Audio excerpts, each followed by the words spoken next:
دومین جلسه قصد داریم افتتاح حساب در متا تریدر 4 را به شما آموزش دهیم. تا یک حساب معاملاتی افتتاح کنید، برای افتتاح حساب ابتدا باید وارد بروکر خود شوید.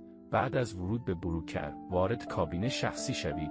اطلاعات ورود خود را وارد کنید. توجه داشته باشید که اطلاعات ورود به ایمیل شما ارسال شده است. بعد از ورود به کابینه شخصی صفحه را اسکرول کنید و مانند تصویر ابتدا گزینه متا تریدر را انتخاب کنید. نوع حساب را مشخص کنید. بعد از مشخص کردن گزینه ها باید مبلغ حساب خود را مشخص کنید و روی دکمه افتتاح حساب کلیک کنید. در نهایت اطلاعات حساب شما نمایش داده می شود. می توانید اطلاعات خود را ذخیره کنید و یا از آن عکس بگیرید.